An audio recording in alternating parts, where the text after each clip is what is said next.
Hello everyone, Justin Vakula here with another episode in my Stoic Philosophy series. Today's episode is titled Complaining. Visit my website at justinvakula.com where you can find links to my social portals including Facebook, Twitter, and Instagram, and see past Stoic Philosophy content on YouTube, SoundCloud, and Stitcher. Support me on my new patreon.com page in which I offer several rewards to patrons.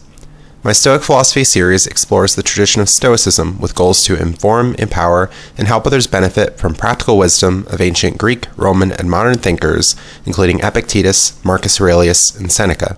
For the Stoics, a main focus is pursuing virtue to attain a well-examined life through practical applications of philosophy, acting with good character, using reason to form accurate, careful judgments about the world, and achieving contentment.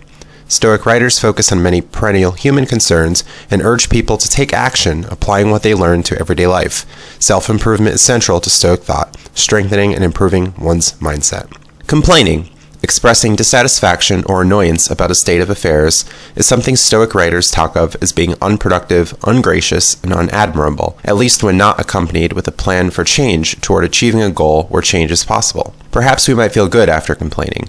Maybe we like being heard, venting our concerns with others, or even to ourselves with a sort of inner speech.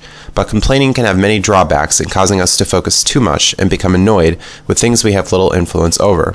We can fail to appreciate things that are going well for us and take much for granted. A focus on the negative elements of life, things we do not like, after all, is linked to depression, a bias toward the negative, and rumination can lead to clinical symptoms. People can complain about innumerable things, including financial worries or difficulties, poor drivers, relationships, work, poor customer service, perceived misfortune at poker tables, and difficulties with technology. Merely expressing dissatisfaction likely won't help the situation, can make us more annoyed, lead to anger, lead to more stress, and interfere with our daily routine.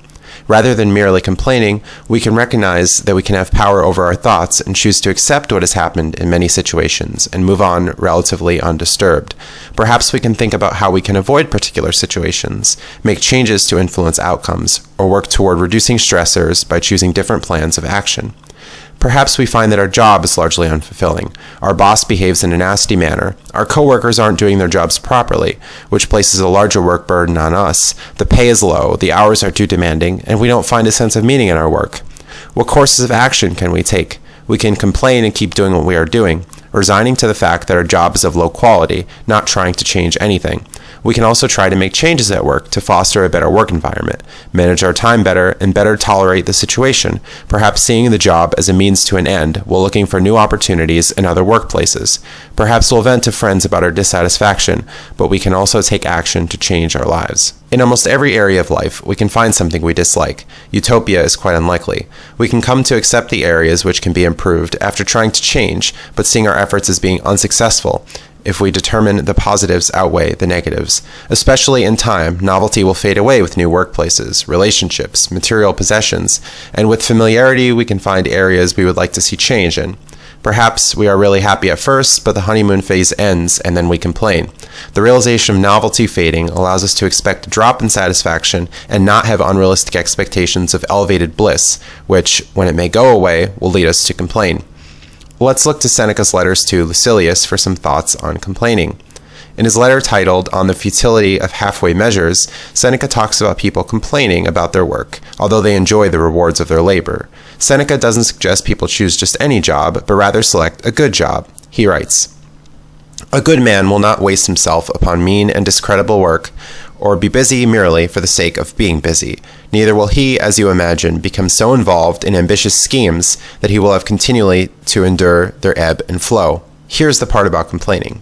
Men complain about their ambitions as they complain about their mistresses. In other words, if you penetrate their real feelings, you will find, not hatred, but bickering. Search the minds of those who cry down what they desired, who talk about escaping from things which they are unable to do without. You will comprehend that they are lingering of their own free will in a situation which they declare they find it hard and wretched to endure. On Seneca's view, people are imposing a sort of slavery upon themselves by not making change and complaining, bickering about circumstances in their lives they can change. Instead, they can take action to change circumstances and or change their mindset and behaviors to complain less, accept more, and be more positive. Perhaps they can get a new job, even though the grass, as it is said, may not be greener on the other side. We can ask what would be traded for what? If we were to leave a current position, what are we giving up and what would be gained? If a transition doesn't seem to be worth it, then what good would complaining do? Should we remain in the same work environment? Can it do any good? I talk more about acceptance, overcoming adversity, and gratitude in previous podcast episodes you can listen to on SoundCloud. In his letter titled On Master and Slave, Seneca talks more about self-imposed slavery, the most disgraceful kind of slavery, he says, and people creating problems for themselves by finding faults and complaining rather than reducing desires and being grateful. Seneca writes, "That which annoys us does not necessarily injure us, but we are driven into wild rage by our luxurious lives, so that whatever does not answer our whims arouses our anger. We don the temper of kings, for they too, forgetful alike of their own strength and other man's weakness, grow white-hot with rage, as if they had received an injury, when they are entirely protected from such injury by their exalted station. They are not unaware that this is true, but by finding fault they seize upon opportunities to do harm. They insist they have received injuries in order that they may inflict them. There's something to be said here about the dangers of exaggerating what annoys us and complaining about annoyances. There's further danger, too, in becoming so annoyed that we believe we have been injured, and then wanting to exact revenge on someone else, lose control of our rational mind, and even cause ourselves harm in our anger. Here's more about taking action, rather than merely complaining, from Seneca's letter titled On Grief for Lost Friends.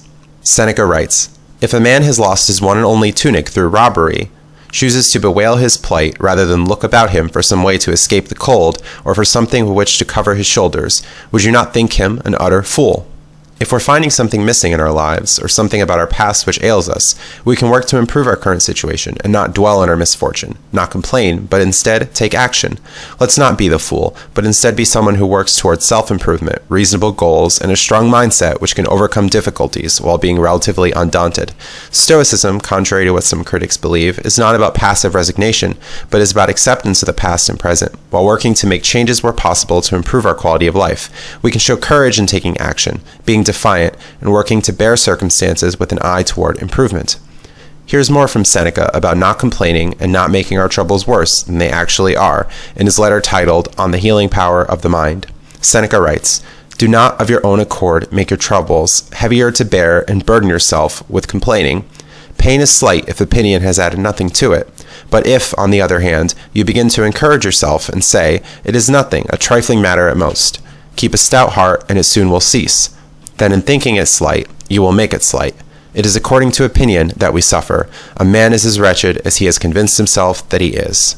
In his letter titled On the Supreme Good, Seneca encourages people not to focus on what he calls revolting things, and through a better focus, a more productive focus and fulfilled life, we can have more contentment, acceptance, and less complaining. We can set goals to improve our lives, have reasonable desires, and not procrastinate. He writes, "I fully understand what this task is. It is a thing which I desire, and I desire it with all my heart. I see that you also have been aroused, and are hastening with great zeal toward infinite beauty. Let us then hasten. Only on these terms will life be a boon to us. Otherwise there is delay, and indeed disgraceful delay, while we busy ourselves with revolting things. Let us see to it that all time belongs to us." In his letter titled On Benefits, Seneca talks about dealing with other people. Rather than assuming ill intent or jumping to conclusions, we can be charitable toward others in our interpretations and thus reduce our complaining and thinking that we have been injured. Seneca writes, "And what is more wretched than a man who forgets his benefits and clings to his injuries? He despises the wrongs done him, not accidentally, but voluntarily. He does not put a wrong construction upon everything, or seek for someone whom he may hold responsible for each happening, but rather ascribes the sins of man to chance. He will not misinterpret a word or a look. He makes light of all mishaps by interpreting them in a generous way. The spirit of kindliness always tries to bend every doubtful case toward the better interpretation." An attitude of charity and not making such a big deal about slights from others, real or imagined, should help us complain less and focus more on good happenings in our life, things in our control, and allow us to be more content. To recap, rather than merely complaining, we should take action to change that which we can and work toward a better quality of life, including realistic goals. For that which we cannot change, we can work on acceptance, be more grateful for the good parts of life, not exaggerate our difficulties, and not create problems for ourselves. Thanks for listening, and stay tuned for more content. Visit my website at justinfacula.com, where you can find links to my social portals, including Facebook, Twitter, and Instagram, and see past Stoic Philosophy content on YouTube, SoundCloud, and Stitcher. Consider donating if you support my work and would like to see more, for this takes time, money, and effort to produce content. Support me on my new patreon.com page, in which I offer several rewards to patrons. Have a good day.